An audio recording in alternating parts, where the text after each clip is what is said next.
Dear students, unique academy की lecture series में आपका स्वागत है। आज हम 12th केमिस्ट्री में सॉल्यूशंस में 4th लेक्चर करेंगे। अभी तक हमने सॉल्यूशंस के बारे में जाना है और सॉल्यूशन की कंसंट्रेशन किन किन टर्म्स में हम दिखा सकते हैं उसके बारे में पढ़ा है। उन टर्म्स को डिटेल में हम पढ़ चुके हैं। आज हम उससे आगे स्टार्ट कर रहे हैं। तो स्टूडेंट्स, हम नेक्स्ट टॉपिक जो पढ़ने वाले हैं वो है relationship between volume and normality और मोलैरिटी ऑफ ए सॉल्यूशन। देखिए, मान लीजिए एक सॉल्यूशन है अपने पास जिसकी नॉर्मेलिटी n1 है और इसकी वॉल्यूम v1 है। अब हम क्या करते हैं, कुछ और सब्सटेंस इसमें ऐड कर देते हैं, उसको डाइल्यूट कर देते हैं और अब जो नई वॉल्यूम बन गई उसकी वो वॉल्यूम बन गई है v2 और नॉर्मेलिटी बनी गई n2, क्योंकि जब वॉल्यूम चेंज होगी तो नॉर्मेलिटी के फॉर्मूले के हिसाब से भी वॉल्यूम में अगर चेंज आएगा तो उसी हिसाब से नॉर्मेलिटी की वैल्यू में भी चेंज आएगा। तो ये रिलेशनशिप क्या कहती है, अगर पहले नॉर्मेलिटी n1 थी और वॉल्यूम v1 थी और बाद में हमने वॉल्यूम को v2 कर दिया तो जो नॉर्मेलिटी बनेगी वो इस हिसाब से होगी कि पहले नॉर्मेलिटी और वॉल्यूम का जो प्रोडक्ट था, बाद में नॉर्मेलिटी और वॉल्यूम का जो प्रोडक्ट है वो दोनों ही इक्वल होंगे। या फिर इसको बहुत ही सिंपल तरीके से ये समझ सकते हैं आप कि हमने मान लिया वॉल्यूम को डबल कर दिया, यानी v1 जो है वो अब 2v1 हो गया, तो नॉर्मेलिटी जो है वो क्या हो जाएगी, n1 की हाफ हो जाएगी और n1 ये n2 की बजाय n1/2 हम लिख सकते हैं। एक एग्जांपल से हम इसको अच्छे से समझेंगे। देखिए, तो इस क्वेश्चन के थ्रू हम इस बात को बहुत अच्छे से समझ सकते हैं। मान लीजिए 20 मिलीलीटर HCl का सॉल्यूशन है जिसकी नॉर्मेलिटी है 10, 10N का मतलब जिसकी नॉर्मेलिटी 10 है, are diluted with distilled water, यानी इसमें पानी मिला दिया हमने और डिस्टिल्ड वाटर मिला दिया और टोटल सॉल्यूशन की वॉल्यूम कितनी हो गई, 1 लीटर। 1 लीटर का मतलब 1000 millilitre. Find normality of diluted solution. तो अब हमें पता करना है कि जो नया सॉल्यूशन बना उसकी नॉर्मेलिटी कितनी। तो देखिए, नॉर्मेलिटी इक्वेशन के according n1 into v1 is equal to n2 into v2। अब देखिए, हमारे पास वैल्यू n1 की दे रखी है 10 और v1 की वैल्यू है 20। n2 की वैल्यू हमें निकालनी है और v2 हमने जो वॉल्यूम है टोटल सॉल्यूशन की कितनी कर दी उसमें पानी मिलाकर, 1000 मिलीलीटर, 1000 मिलीलीटर ये वॉल्यूम हो गई है। तो अब हमें n2 निकालना है। n2 निकालने के लिए हम क्या करेंगे, 200 divide by 1000 and that comes out to be 1/5। तो हमारी नॉर्मेलिटी जो अब आई वो 1/5 हो गई है, यानी कि 10 पहले थी अब हो गई 1/5। अगर हमने उसकी 20 मिलीलीटर से 1000 मिलीलीटर सॉल्यूशन कर दिया है तो आप समझिए इस चीज को, नॉर्मेलिटी 10 थी अब हो गई 1/5, यानी सीधा सीधा 50 गुना कम हो गई। हम देख सकते हैं वॉल्यूम 20 मिलीलीटर से 1000 मिलीलीटर हुई तो इसका मतलब सीधा सीधा 50 गुना ज्यादा हो गया। इसका मतलब वॉल्यूम में 50 गुना बढ़ोतरी और जो नॉर्मेलिटी है वो 50 गुना कम हो गई है। इसका मतलब हमेशा ही वॉल्यूम में जितने अनुपात में चेंज आएगा, जितने रेशो में, उतने ही रेशो में हमारी नॉर्मेलिटी में भी चेंज आएगा। ठीक वैसे ही जैसे हमने अभी नॉर्मेलिटी इक्वेशन की थी वैसे ही मोलैरिटी इक्वेशन भी है। जैसे कोई सॉल्यूशन जिसकी मोलैरिटी m1 और जिसकी वॉल्यूम v1 है और उसके अंदर हम और कुछ डाल देते हैं, वाटर डाल देते हैं, डाइल्यूट कर देते हैं उसको, जिससे अब उसकी वॉल्यूम हो जाती है v2, तो उसकी मोलैरिटी भी चेंज हो जाएगी m2 और वो इस हिसाब से होगी कि m1 इंटू v1, यानी जो दोनों का प्रोडक्ट पहले था अब जो नया सॉल्यूशन बनेगा उसमें भी मोलैरिटी और वॉल्यूम का प्रोडक्ट सेम रहेगा। बिल्कुल सेम वे में हम बोल सकते हैं जितने गुना मोलैरिटी कम हुई उतने गुना वॉल्यूम ज्यादा हुई। सो दे हैव प्रोपोर्शनल वैल्यूज। उसके बाद मोलैरिटी इक्वेशन में अगर दो रिएक्टेंट आपस में रिएक्ट करते हैं तो उस केस में हम क्या करते हैं, m1 into v1 upon n1 is equal to m2 into v2 upon n2। तो दो रिएक्टेंट आपस में अगर इंटरेक्ट कर रहे हैं, रिएक्ट कर रहे हैं, जिस पहले उसकी मोलैरिटी 1 थी, फिर 2 हो गई, वॉल्यूम v1 v2, n1 है पहले रिएक्टेंट के नंबर ऑफ मोल्स और n2 है दूसरे रिएक्टेंट के number of moles. So this is molarity equation when to reactants react with each other. तो कंसंट्रेशन के रिगार्डिंग जितने भी टॉपिक थे हमारे कवर हो चुके हैं। अब हम सॉल्यूशन के रिगार्डिंग कुछ और टर्म्स पढ़ते हैं, जैसे डिसोल्यूशन क्या होता है, क्रिस्टलाइजेशन क्या होता है, ये सब हम पढ़ेंगे। अब डिसोल्यूशन का क्या मतलब है? डिसोल्यूशन का मतलब होता है किसी चीज का घुलना। जैसे पानी में हम चीनी मिलाते जाएंगे वो मिलती जाएगी, उसी प्रोसेस को हम क्या बोलते हैं? डिसोल्यूशन बोलते हैं। So when A solute is added continuously to a liquid, the solute keeps on dissolving and this process is called dissolution, and we can say the concentration of solute starts increasing। मतलब क्या है इस चीज का? Dissolution वो process है जिसमें हम किसी सॉलिड सॉल्यूट को हम लगातार मिलाते जाएंगे लिक्विड में, और वो मिलता जाएगा, घुलता जाएगा, उसकी कंसंट्रेशन बढ़ती जाएगी। उस प्रोसेस को हम क्या बोलते हैं? डिसोल्यूशन बोलते हैं। So dissolution is a process in which we keep on dissolving the solid solute into a liquid and its concentration keep on increasing. Next एक ऐसी स्टेज आती है जहां पर जितना भी सोल्यूट घुलना था वो घुल चुका, अब और सोल्यूट घुलना नहीं पॉसिबल है। जैसे हमने मिलाया एक ग्लास में, अगर हम चीनी मिलाएंगे तो ऐसा पॉसिबल तो है नहीं कि एक बोरी चीनी मिल जाएगी एक ग्लास में, नॉट पॉसिबल। तो कुछ अमाउंट के बाद चीनी मिलनी बंद हो जाएगी, चीनी उसके साथ घुलनी बंद हो जाएगी। उस पॉइंट पे हम क्या बोलेंगे? उस पॉइंट पे हम बोलेंगे कि चीनी के सारे पार्टिकल्स ने पानी के जितने भी पॉसिबल पार्टिकल्स थे उनके साथ कुछ ना कुछ बॉन्डिंग बना ली है थोड़ी बहुत। अब अगर कोई आगे कोई चीनी का पार्टिकल जाएगा तो या तो वो पहले वाले पार्टिकल को हटा देगा या फिर वो वहीं पर वैसा ही पड़ा रहेगा, वो अब नहीं घुल सकता है।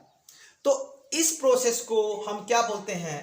जब और सॉल्यूशन के अंदर सॉल्यूट ना घुले ना ऐड हो, तो उस पॉइंट पर हम बोलते हैं कि पहले से घुले हुए पार्टिकल हटना शुरू हो जाते हैं अगर दूसरे नए पार्टिकल जुड़ेंगे तो, और उस प्रोसेस को हम बोलते हैं क्रिस्टलाइजेशन। यानी डिसोल्यूशन का मतलब है पानी में सॉल्यूट का घुलना, यानी सॉल्वेंट में सॉल्यूट का घुलना, वो है डिसोल्यूशन। और क्रिस्टलाइजेशन का मतलब है हटना उसका, सॉल्यूट पार्टिकल का सॉल्वेंट पार्टिकल से हटना। तो देखिए, डिसोल्यूशन का मतलब है addition of solute particles in solvent.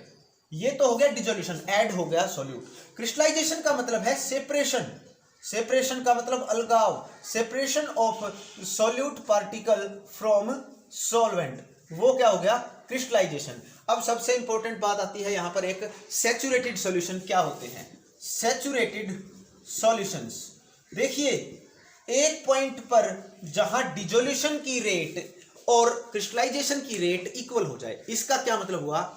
10 particle घुल रहे हैं तो 10 पार्टिकल हट भी रहे हैं, उसको बोलेंगे हम rate of dissolution where becomes equal to rate of crystallisation, the solution becomes saturated solution. इसका मतलब no more solute can be added in that solution, और ज्यादा सॉल्यूट के पार्टिकल अब वहां पर नहीं मिलाए जा सकते हैं। यानी अगर कोई मिल रहा है तो उतने ही हट भी रहे हैं, तो उस पॉइंट पर हम बोलेंगे कि मैक्सिमम सॉल्यूट ऐड हो चुका है, and those solutions in which maximum solute has been added are called saturated solutions.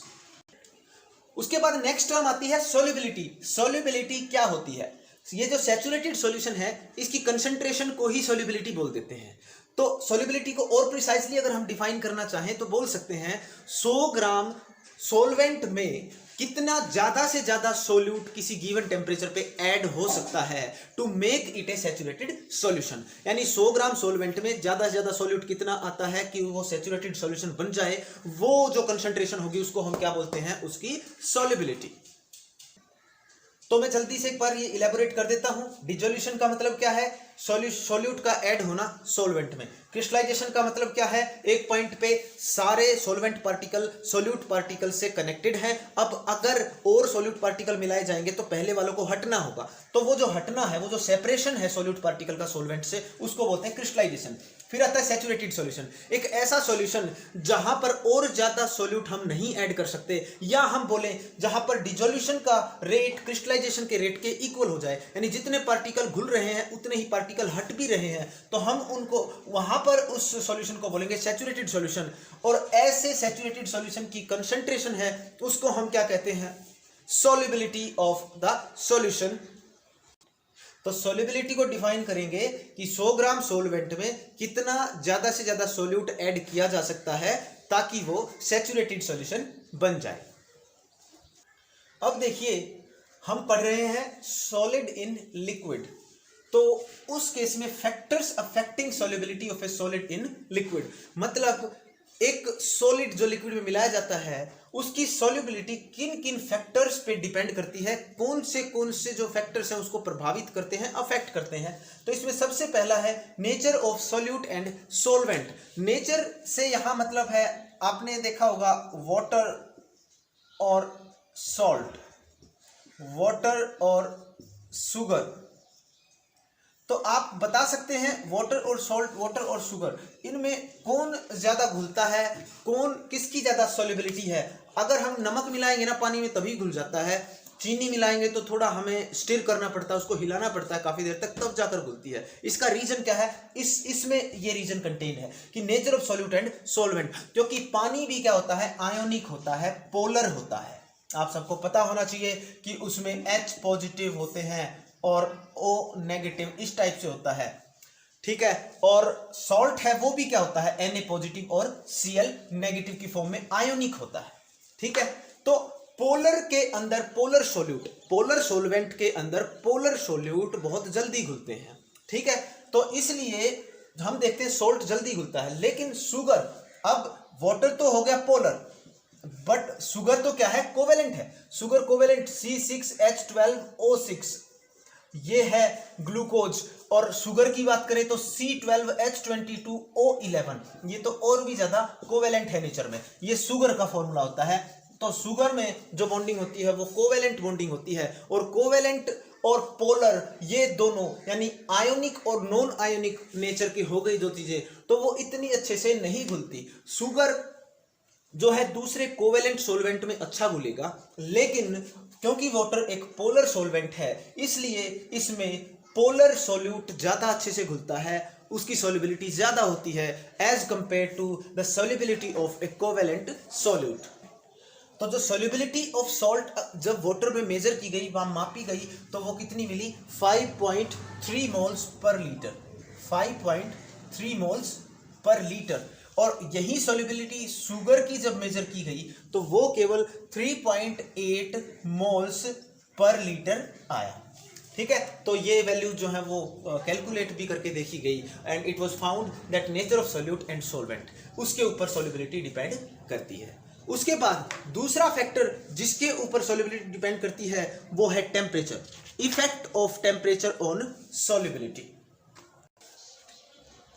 तो देखिए टेम्परेचर के ऊपर भी सॉल्युबिलिटी डिपेंड करती है। आपने एक चीज देखी है, बहुत ही सिंपल बात है, अगर आपने कभी हलवाई को चाशनी बनाते हुए देखा है तो क्या होता है, जब चीनी हम घोलते हैं ना वो घुलेगी, काफी घुल जाएगी, लेकिन एक पॉइंट पे आके और ज्यादा चीनी नहीं घुल सकती है, तो उसको गर्म किया जाता है, पानी को गर्म करके फिर उसमें चीनी डाली जाती है, तब जाकर चाशनी बनती है।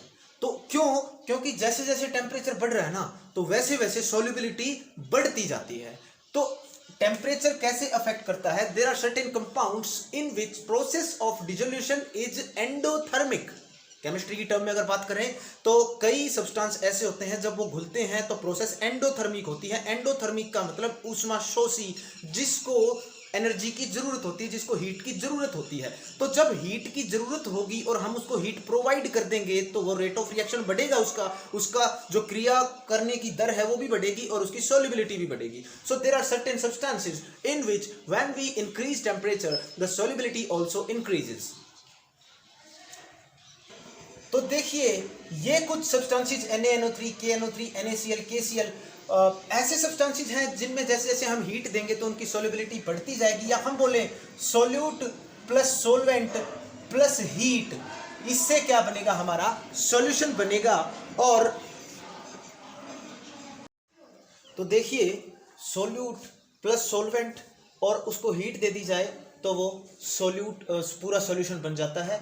और जैसे जैसे ये प्रोसेस हीट जैसे से दी जाती है तो रिएक्शन हमारी फॉरवर्ड डायरेक्शन में जाती है। फॉरवर्ड डायरेक्शन का मतलब सॉल्यूट और सॉल्वेंट के बनने की दर जो है वो ज़्यादा होती है, ठीक है।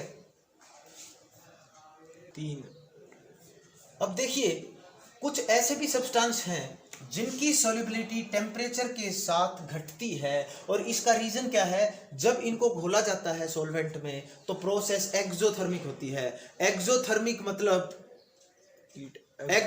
का मतलब होता है कि हीट जो है वो इवोल्व होती है, हीट निकलती है। अब देखिए पहले से ही प्रोसेस में हीट निकल रही है, अब हम और हीट देंगे तो इक्विलिब्रियम बैकवर्ड डायरेक्शन में शिफ्ट होगा। तो उस केस में हम बोल सकते हैं कि there are certain substances for which solubility decrease with increase in temperature. तो देखिए अगर ग्राफिकली हम रिप्रेजेंट करना चाहें कि इधर सॉल्युबिलिटी है और इधर है टेम्परेचर, तो ग्राफिकली क्या होगा, देखिए जैसे ये जो चीजें हैं ना जिनकी सॉल्युबिलिटी बढ़ रही है उनका ग्राफ इस टाइप से होगा अलग अलग। और लेकिन अगर सीरियम सल्फेट और लिथियम कार्बोनेट और इनका ग्राफ देखें तो वो ग्राफ ऐसे गिरेगा, ऐसे जैसे पहले सॉल्युबिलिटी कम थी, टेम्परेचर बढ़ेगा, वैसे वैसे सॉल्युबिलिटी जो है वो लगातार कम होती जाएगी। अब देखिए कुछ सब्सटेंस ऐसे भी होते हैं जिनमें कोई रेगुलर ट्रेंड नहीं होता टेम्परेचर के साथ, लेकिन जैसे कि हमने बोला कि एक में लगातार जैसे टेम्परेचर बढ़ाएंगे बढ़ेगा और जैसे टेम्परेचर घटाएंगे दूसरे में हमने देखा कि सॉल्युबिलिटी घटेगी। लेकिन कुछ ऐसे भी सब्सटेंसेस होते हैं जिनमें कोई रेगुलर ट्रेंड नहीं होता। शुरुआत में जब टेम्परेचर बढ़ता है तो उसकी सॉल्युबिलिटी बढ़ती है और उसके बाद एक सर्टेन टेम्परेचर पे उसकी सॉल्युबिलिटी कम होनी शुरू हो जाती है। और इसका रीजन क्या होता है, इसका रीजन होता है कि एक अलग कंपाउंड फॉर्म हो जाता है सर्टेन टेम्परेचर पे, और उस टेम्परेचर पे जिस पे ऐसा होता है उसको हम बोलते हैं ट्रांजिशन टेम्परेचर। जैसे कि एग्जांपल हम ले सकते हैं Na2SO4.10H2O।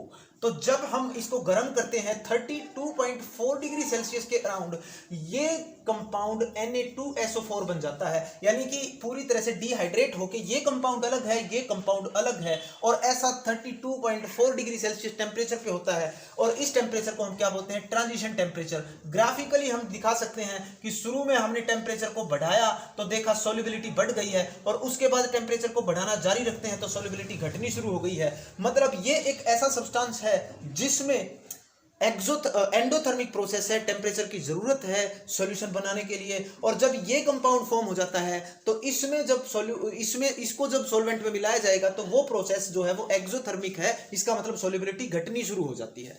ठीक है,